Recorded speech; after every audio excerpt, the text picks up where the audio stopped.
Educação Permanente, e é nessa qualidade que vai fazer a sua apresentação.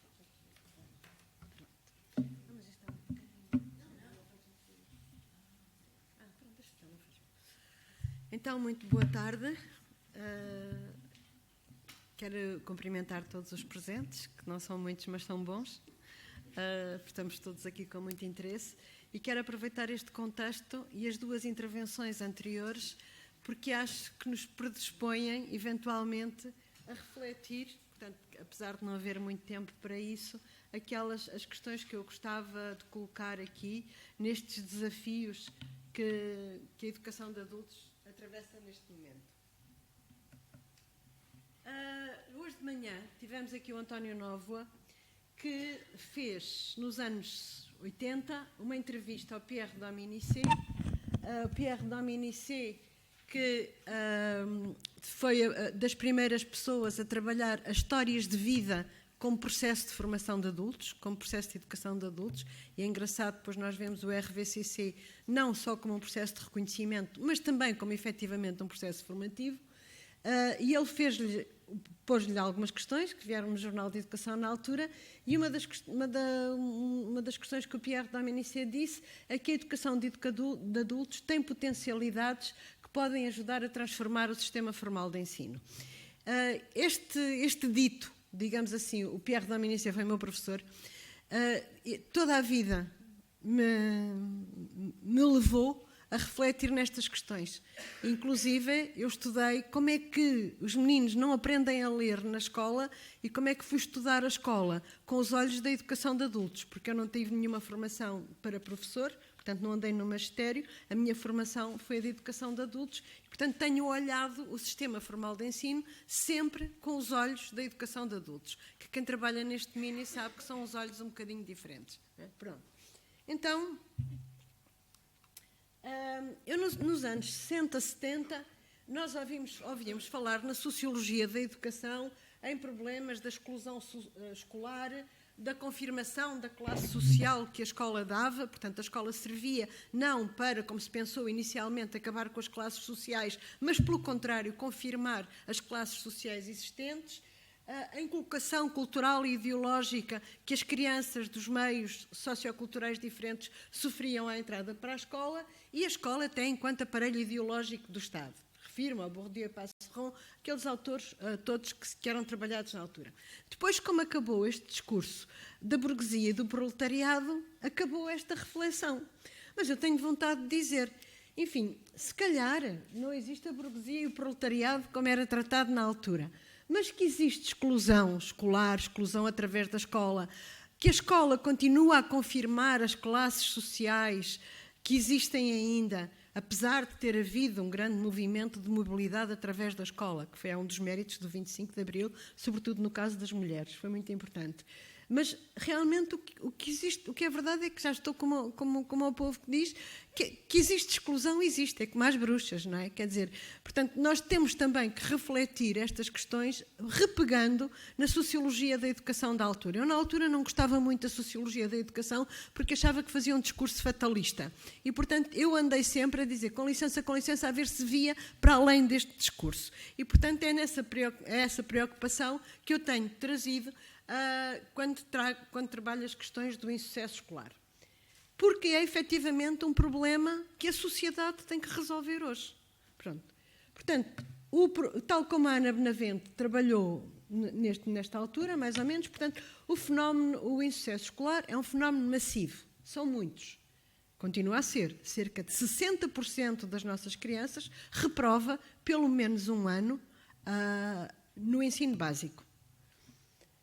E também 60% destas nossas crianças entram no segundo ciclo sem os níveis de literacia que lhe ajudariam a aguentar uma escolaridade com sucesso. É seletivo, são sobretudo meninos de determinados meios sociais, já vamos falar isso. É precoce, acontece nos primeiros anos de escolaridade, quer dizer, o insucesso escolar instala-se. Eu costumo dizer, a criança entra para a escola com 5, 6 anos e quando chega a dezembro já está instalado um insucesso escolar. Já está posta de lado, já está, pronto, todas aquelas questões que vai acarretar. E é cumulativo. Quem repete tem tendência a repetir Porquê? Porque realmente não se faz, ninguém vai ver porque é que a criança reprovou e no ano a seguir dá-se-lhe mais do mesmo. Mete-se numa outra classe a fazer a mesma coisa, repete mesmo, não se resolve o problema através de um diagnóstico. Pronto. A Ana Benavente também nessa altura dizia que havia 3 grandes teorias dos dotes, houve outras que vieram depois, a teoria a 3 atribuições causais, a teoria dos dotes, que é ele não trabalha, não é capaz, na linguagem corrente é burro. Pronto. Foi-se vendo, então, mas os estudos de sociologia permitiram ver que eram meninos de determinada classe social sobre quem recaía o insucesso escolar. Então, é só nesta classe social que estão os não dotados, os pouco inteligentes. Até o meu mecânico, que é tão inteligente, que não fez estudos, e outras pessoas que eu conheço que não fizeram estudos. Portanto, realmente esta teoria do handicap sociocultural também não me permitia justificar a teoria dos dotes. E aparece a teoria socioinstitucional, dizendo que realmente, sim senhora, os meninos destes meios socioculturais têm determinadas diferenças, mas a escola tem que ser para todos e tem que se adequar a estes destinatários. Se são estes meninos que nós temos, a escola tem a obrigação de responder aos seus destinatários. E nós vemos os miúdos portadores de deficiência e não são muito bem respondidos, mas de qualquer maneira há uma resposta. São diferentes e têm direito à escola. Portanto, também aqui era importante termos esta questão em consideração. Pronto. Aparece-nos, entretanto, a União Europeia, agora com os programas do capital humano, que já hoje foi referido, dizendo que realmente isto é um problema que tem que ser resolvido, do sucesso escolar, com intervenções específicas dirigidas à prevenção e redução do abandono escolar precoce e à promoção da igualdade de acesso, incluindo percursos de aprendizagem formais, não formais e informais, para a reintegração no ensino e formação. Pronto, isto é um bocado complexo, mas seja como for, tem que reconhecer outros percursos, porque diz a escola não consegue resolver o problema, na minha linguagem, antes o queria, mas, portanto, não está a resolver e, portanto, tem que se recorrer a outros processos. E, portanto, vem uma linha de financiamento, digamos assim, para resolver o problema do insucesso escolar, recorrendo a outras formas de aprendizagem e até à própria comunidade. Ok. Pronto, mas convinha caracterizar... Eu não consigo resolver muito bem isto aqui. Dava-me mais jeito de falar ali. Bom, cerca de 60% das crianças reprova pelo menos um ano no ensino básico.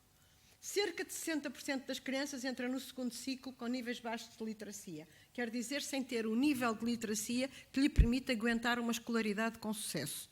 Não é?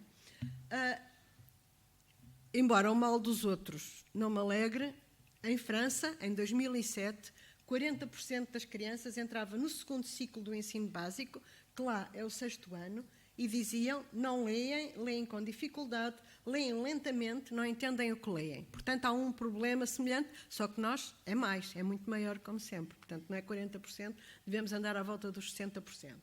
Bom, e porquê é que me preocupa este problema do insucesso escolar, para além do que se lhe possa chamar?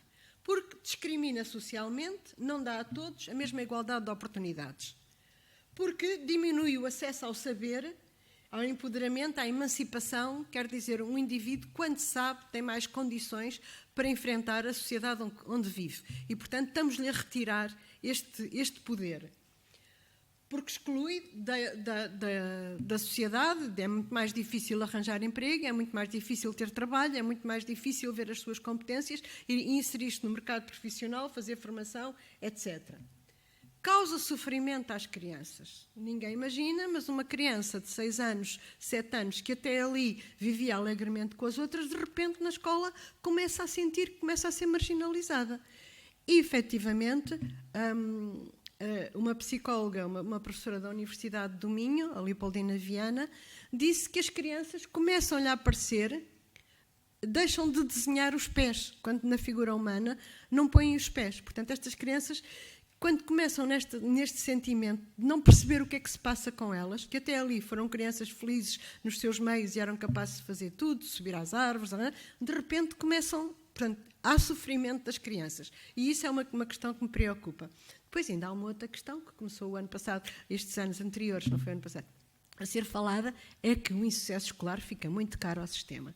Eu já estava a ver quando é que se começava a falar de um insucesso escolar por esta razão. Porque não, pronto, e agora começou-se a falar que, para mim, não é a questão que me interessa mais, como é óbvio. O sistema tem aquilo que merece. Pronto, diria. Pronto. Então, na altura, no estudo da Ana Benavente, ela falava da teoria do handicap sociocultural. Então, qual é o handicap da cultura não escolar? Portanto, digamos que, o que é que eu fui ver? Eu fui ver nestas famílias de meios socioeconómicos desfavorecidos, como se dizia, o que é que acontece que provocaria, digamos assim, que estes meninos tivessem sucesso e que os outros meninos das outras classes não tivessem. Portanto, de facto, há dois problemas que faz diferir estes grupos sociais. Um deles é que a maior parte destas famílias não tem para os seus filhos um projeto de vida que passe pela escola. A escola, se calhar, já elas não lhes disse nada. Já ou não andaram na escola, ou, claro, tiveram insucesso na escola. E sobreviveram. E, portanto, que até é um ato de amor dos filhos que, quando os começam a ver com dificuldades e a vir a sofrer da escola, dizem, olha, deixa lá, vais para as obras como o teu pai e acabou-se. Portanto, o seu projeto de vida não passa para a escola porque não percebem o que é a escola e qual o interesse da escola. E, portanto, é todo o envolvimento na vida escolar das crianças que as famílias de classe média, das famílias letradas têm, que eu acho que são elas que dão significado à escola, muitas vezes as famílias nas relações com os filhos, e que acabam por lhes facilitar a aprendizagem, não é? E que as outras famílias não têm, as famílias porque não sabem sequer relacionar-se com a escola. Num estudo que eu já vou referir, que fizemos, que as famílias não sabiam o que eram dificuldades de aprendizagem. Pensava que o menino, algumas diziam, o menino não passa de classe porquê? Porque não trabalha. Então o teu pai trabalha o dia inteiro e tu não trabalhas, portanto, não conseguiam perceber o que eram diferenças escolares. Depois, quando fizeram o RVCC, perceberam o que eram diferenças, dificuldades ligadas à aprendizagem. Naquela altura, não percebiam. Pronto. E, portanto, o que é que... O tempo está ficado apertado. Não está, não. Está. Estou a falar há 7 minutos. Há 7 minutos. Tenho outros tantos. Bom, muito obrigada, de qualquer modo. Pronto, o que é que se verificou nestas crianças, nestas famílias? Estas crianças eram oriundas de famílias com baixas qualificações escolares. Portanto, não era uma questão cultural que estava lá em causa. Portanto, não tinham a ver com os dotes, não tinha a ver com a essência da cultura. Tinha a ver apenas com os pais não terem formação escolar. E, portanto, a Alexandra Aníbal já disse, portanto, isto faz... Porquê é que isto acontece? Porque, efetivamente, o acesso à escola obrigatória, só foram criadas condições para toda a gente ir à escola, o acesso, em 1975, foi há 40 anos. Portanto, há muitas famílias que ainda não têm no seu interior uma cultura de escolarização dos filhos. E que, se calhar, é uma das áreas que é importante as pessoas aprenderem. Que isso é importante. Tipo, como é que é? Pronto. Pois, pronto. Mais. Portanto, nós aqui colocamos a questão. Isto era importante trabalhar com estas famílias para elas saberem porque é que é importante a escola, como é que se podem envolver na escola, como é que podem apoiar os filhos na escola e como é que podem desenvolver a literacia familiar. Porque as crianças também não aprendem a ler, porque elas vivem num contexto onde não se lê nem se escreve. Assim como uma criança surda, não aprende a falar, não é que ela seja muda, é porque no seu contexto não se fala. Também uma criança, num contexto onde não se lê nem se escreve, tem dificuldade a aprender a ler e a escrever. E, portanto, são estas realidades que é preciso ver o que é que acontece e ajudar os pais a verem estas coisas e a perceberem estas coisas. Pronto. Qual a alternativa? Nós pensamos que poderia ser diretamente a educação de adultos. E aqui, num estudo feito... 2009, 2011, sobre pessoas que frequentaram os centros que fizeram o RVCC de 9º ano e que tinham os filhos a frequentar o primeiro ciclo do ensino básico, nós fomos ver o que é que tinha acontecido na família em relação às crianças. Quer dizer, o que é que este pai ou mãe que fez um RVCC de 9º ano e, portanto, na sua família, o que é que aconteceu na família diferente. E então nós podemos verificar que, primeiro, houve mudanças a nível do desenvolvimento pessoal e social da família. Portanto, que mudanças? Uma das mudanças foi a autoeficácia. Estas pessoas sentiam-se agora capazes para fazer outras coisas. Isto que chamamos o empowerment, a emancipação. Portanto, estas pessoas sentiam-se muito mais capazes de fazer outras coisas. Portanto, a autoeficácia, mais do que o autoconceito, parece-me aqui muito importante. Pareceu-nos aqui muito importante. A gestão de papéis na família, a vida da família teve que mudar, porque o pai ou a mãe estudavam, trabalhavam, tinham que se sentar a fazer coisas, tinham que refletir sobre as suas aprendizagens, tinham aqueles momentos, digamos assim, para refletir sobre aquilo que sabiam.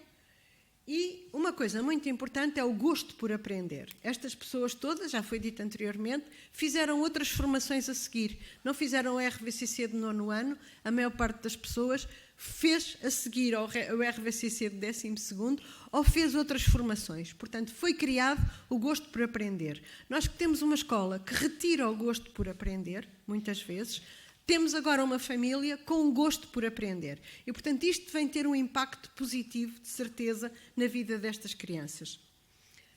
Depois, o envolvimento das famílias na vida escolar. Passaram a ter um projeto de vida para os filhos que passa para a escola.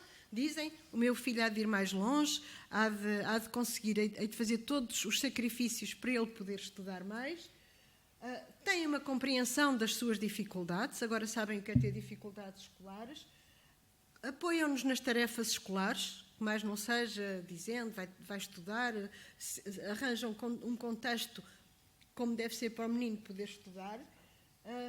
Têm uma relação com a escola e com os professores, coisa que antes diziam, eu antes não ia às reuniões de pais com medo que me fizessem alguma pergunta, agora já vou, e no outro dia até falei numa reunião, portanto isto realmente é uma nova situação, e conseguem compreender alguma da linguagem do universo escolar. Eu digo alguma porque há muita outra que ainda nem eu conheço. Quando tive o meu filho na escola, via-me aflita para perceber certas coisas e sou da matéria. Não é? Pronto. Depois, o enriquecimento da literacia na família. Então, o que é que aconteceu a nível da literacia familiar? Práticas de leitura e escritas com os filhos, revelação. Os pais revelavam-se prazer na leitura e na escrita, perante os olhos das crianças. Os adultos passam a ser modelos, portanto, para as crianças. A criança quer sempre fazer o que o pai ou a mãe, que a pessoa significativa faz, passam a querer também ler e escrever. Criam-se ambientes de literacia na família, podia dar exemplo de quais. Criam-se hábitos de leitura e leitura de histórias. Há práticas lúdicas de literacia, fazer jogos, fazer não sei que outras coisas onde entra. Há práticas lúdicas com os filhos, que também não havia, e práticas de literacia familiar no dia-a-dia e práticas também de literacia ligadas ao ensino. Portanto, tudo isto nós verificamos que acontecia nas famílias e que as pessoas tinham mudado. Eu antes não fazia e agora já faço. A propósito disto, na altura, este nosso estudo mereceu um material de formação, que está online, quem quiser, e nós fizemos um material de formação com estes itens todos que eu disse aqui, fazendo uma fichinha para cada um deles, o que é que as pessoas disseram que faziam, que não faziam antes, o que é que dizem que faz agora, portanto nós chamamos necessidades e potencialidades, e pequenas propostas de em que direção se deve trabalhar com estas pessoas, se pode trabalhar com estas pessoas. Então, neste momento, põe-se a questão. Então, em relação ao sucesso escolar, no meio disto tudo, o que é preciso fazer? Eu diria, para já é preciso fazer mais centros destes e envolver esta população toda em ações de RVCC, ou EFAS, ou outras, mas realmente, neste momento, a educação de adultos tem que ser uma prioridade para resolver o problema do sucesso escolar. Então, e aquelas que não frequentam ainda ações de educação de adultos? Se calhar tem que pôr as comunidades em que elas se inserem a dizer-lhes estas coisas, que é importante ter um projeto de vida para os filhos que passe para a escolarização, que é importante ir às reuniões de pais, ajudar os pais a perceber o que é que se passa na escola, isto que a escola poderia fazer nas reuniões de pais, mas que muitas vezes também é verdade que estes pais não vão a reuniões de pais, e já vimos porquê, mas os outros serviços da comunidade podem fazer. E, portanto, nós conhecemos vários casos com sucesso,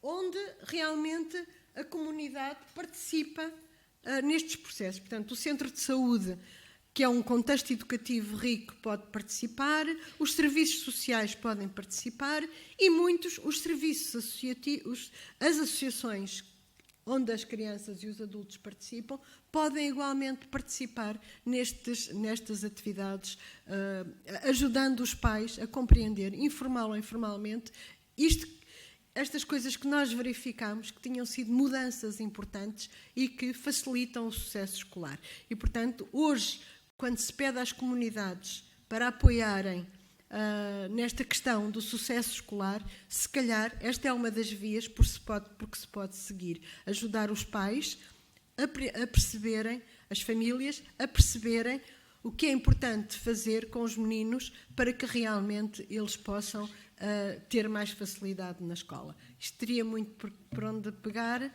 podem ver estes materiais, mas realmente neste momento tem que ficar por aqui. Muito obrigada.